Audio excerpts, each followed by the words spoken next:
Hello and welcome to the DFS underscore PhD show for today, October 14th, Monday Night Football. Remember, you're good enough, you're strong enough, and gosh darn it, someone's got to win that money. Might as well be us. And hey, Matt, nice work from DK and another couple of Discords I'm in. I like to see that. Um, a couple takedowns here. College football bink night slate, followed immediately by binking main slate in the SPY. It's a good thing to bink. Make sure to choose your competitions, contests. Contest selection is important. If you're doing single entry, do single entry. If you got a big bunch of them, do a big bunch of them. As always, we're sponsored by PredictionStrike. You can use promo code PhD to get their best deposit match bonus. Yeah, and you'll get midweek, um, hopefully some leans from KPR on the slate coming up, probably 3, 4 days. Okay, so for today's slate, still filling out 5,000. Okay, then well, Tyreek Bomb, we're dead. Dead in the Sims, dead in the Sims. All right, but over here we got what do we got? I made one change. I'm running one rule today, which is I still don't think people are taking into account the median case for Braelon and Breece. I mean, this includes Izzy, but that's obviously not really going to be an issue. I don't think he's necessarily even active. But anyway, so it's max one out of Breece and Braelon. And I bumped Braelon up from his what's their distribution look like for him just to show you. Yeah, I just don't think that's right. I think he should be like over here around 10. You know, he had a pretty down game last game, but I think people are overreacting to that. I looked up by snap counts and you go over to was it New York Jets? New York Jets. He had a down week. It was the least snaps he'd had since week one. I think he goes back to more of that 35%.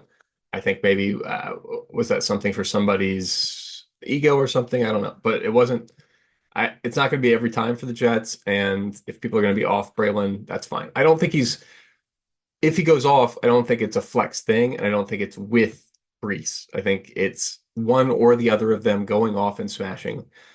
Same thing, James Cook. Love that play. Don't understand how he's going to be so low owned. You've seen the game from him already this year where he smashes in his optimal captain. So is it 9%? No, they've played 4 games or something. It's 25% is the optimal amount of the games. Just looking at, obviously past performance does not indicate future performance or whatever, but still, I think that's fine with me. That's these guys in the captain, definitely where I want to go. This is the result of contest sims on my kind of ridiculous take on Braylon with one rule, can't use both Braylon and Breece. You could do a little bit more. You see my salary range, 48 to 49.6. I don't think SaberSim's doing the duping right up there near 50K. So I'm not even giving them the option, even though I know I've seen people win a good amount of money with lineups in that range. So that's not a must do for you guys. I don't want you to think that. It's just the current iteration of SaberSim, the way I'm using it. I like that. Okay, let's see. So as a result of this, we wind up with what? A lot of I'm leaving in, I think I left in both quarterbacks. Yeah, I don't love leaving in the quarterbacks, but both of these quarterbacks are somewhat mobile and or spread the ball around enough. I didn't put in Keon Coleman. You can if you want. It's just that it was kind of an either or thing with him and Mike Williams in my mind. And it's just like if the field's going to be more on Keon Coleman and my gut's more on Mike Williams, I'm just going to click there. But yeah, it's fine if you want to leave in the defenses. This is I don't know. Neither one of these teams is very good this year. So I can see the defenses getting there in optimal more than 1 or 2%, maybe 3, 4, 5% each. Yeah, I don't mind that at all, actually. It's gross. And I mean, but look at how cheap this defense is. That's their that's their salary times a half. Is that right? If so, I haven't looked at this. Yeah. 3,600 is pretty low. I mean, yeah, the other defense is above one of the kickers. And yeah, so Jets D, I think you can definitely get some leverage there if you want. You got a quarterback who thinks he can hold it and run it, thinks he can run it, fumbles, right? I mean, that's what you get with Lamar. That's what you get with all these running quarterbacks is fumbles. I mean, I haven't looked it up. I don't know for sure that they're doing it this year, but if not, regression to the mean is what I would think. They're going to be running around with their tiny hands holding the ball, and it's not as secure as the other guys, and everybody's practicing. You saw the Bears yesterday knocking the ball out left and right. So, I don't think you should be doing it. I think you should be sliding. I don't think you should ever be taking contact as a quarterback if you can avoid it. We might get some news. I don't know. There were some crazy values. I don't know where we got to on that. Yeah. I think they downgraded Hamler a little bit on the value button, but I'm totally fine with. I think you should have a little bit of Hamler. I like the Ham Daddy, but that's mostly from Sims. I'll be honest. He's been the backup, like wide receiver three for Denver in Madden 21 through 22. So he won me a bunch of money in those years. He can run. He might get special teams work at the min price. You could do worse. He's definitely in my player pool. He's captain optional. He's a captain option. I have him in the captain option list just because 0.1%. Like normally when there's a play like that, we get 1%, we get, then you don't need it. But 0.1%, that's not very many of us holding hands. You know what I mean? Like that's already pretty good differentiator. We're going to get a fair number of additional differences in those lineups. So I'm leaving him in the pool. You can see for captains, I get a little wild there. I think it's important to get a little wild there to give yourself, yeah, a chance at a W. But I mean, it's also important to make sure that you know who's going to score more points, right? So make sure you have plenty of them. I put a minimum 10% Breece, even though I'm sure if I go over here to whatever yeah, that lowered my min ROI. Don't be one of those guys who thinks the min ROI is something that comes down from on high, that like you go up to the mountaintop and the Sims are running. Hold on, I can hear them. The Sims are running.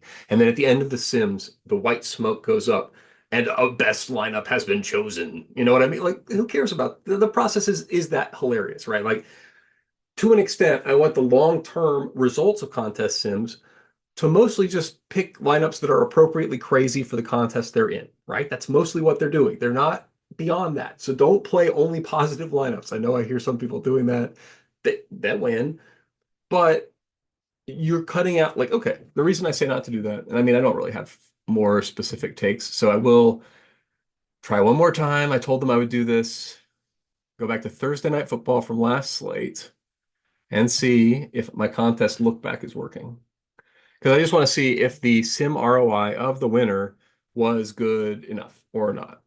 Like, I think it should be slightly negative a lot, right? Because Sims, as I mentioned, are just fun jokes that, not jokes. I'm paying for a lot for the Sims too.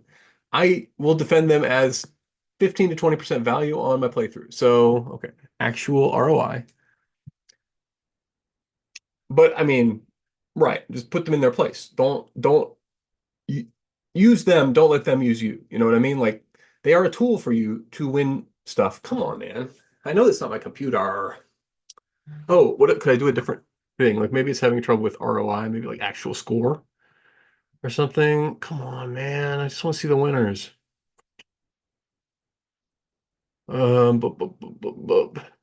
Anything else would be no. I mean, win rate retrospectively, but that's too bad. Okay. What was the original? No, it was all my lineups originally, so that wouldn't be very useful. Oh, right. But it would show me one thing. So, okay. Can I reload this page? Probably. I was like, oh, is that going to reload the Zoom link? Yeah, that's where we're at as an old man. My hope is that it puts my single game over here so you can see.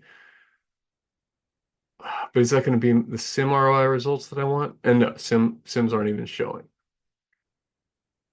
Okay, well, I got to figure out how to do this. Oh, right. When I click on it, then it should show me all the information. Thank you, by the way, for joining me. I recognize this is not the most engaging of audio or video for you. Okay, my best actual ROI from Thursday Night Football had a sim ROI of negative 0.7%. My second best actual ROI had a sim ROI of negative 42%. So I'm just saying they are a fun tool to help guide your overall median choices the right direction for the contest you're in. They are not right. They are not actually coming from the future. That do not, if you cut out things that have negative sim ROIs, almost, let's see, not quite half the time, but you're cutting out the winner of a lot of possible sims. Like a lot, I mean, just practically speaking, that's why they have any ROI, right? So negative 7% is not that bad. Like if you can imagine the game script and you like it, go with it. Like don't let sim ROI is something that I am sorting by it. But okay, so it's a tool. Let me another example I've been thinking about is late swap for basketball and how I'm going to use contest sims because I haven't really done as much contest sims and late swap together as I'm going to do this year. So part of it, and I was talking to Sean about it on Twitter, and part of it is planning out the number of slots that you have and the number of things that you could do to change and make sure that you're maximizing in your late swaps, right? So you're taking 5,000 lineups right up at the top, but you're also doing 5,000 swaps at the most important moment. That's important. So you have to figure out what, like, let's say you're going to leave two slots. So was five, choose two. If there's only five guys you can put in those slots, that's not enough to do a sim, right? So what about if there's 10 guys to put in those slots? 45, still not quite enough. What if there's three slots? Uh, 10, choose three. Three slots is better. What if it's two, like, what if it's a whole late slate of games and we've got a bunch of different options? I'm just pointing out you have to make sure you're leaving like if you expect late news on a slate in a basketball game, that's what 20 choose four. Now we're going to be getting into good territory of number, right? Yeah, about 5,000. Now, don't ask me how I know that's about right. But my point is, if it's a late news basketball slate, the four has to be there. If it's a two, there's no amount of choice that's good enough. You know what I mean? And this is obviously there's without salary constraints, etc. So maybe you double what the 20, you need 30 or something. 25 is probably good because you're multiplying by more and more. Yeah, it's going to get big fast. So you just need a bunch of possible choices in the late slate of games to maximize your use of contest sims. Otherwise, you won't be able to use swaps that are actual unique lineups. Anyway, so glad I worked that out. Hope you enjoyed it. It's not super relevant to this slate, but I did pull the nice trick of showing you my best actual ROIs and that they were the three of the top four negative sims because even the fourth one is also negative. The fifth one is slightly positive. The sixth one is negative. Oh, but that was actually negative. Okay. I don't want to use my actual negative ROI ones. Okay. So that's enough of a contest review now that it's mostly focused on negatives. That day was mostly about NHL anyway, I think. Okay. Well, so I think that's all I got for today's slate. I don't really have any other weird takes. You might see me getting on a weird take if this or that person gets ruled out, so check your Twitter later. But for now, remember, you're good enough, you're strong enough. And gosh darn it, someone's got to win that money. Might as well be us. And hey, congrats, Matt. That was a heck of a sun run weekend.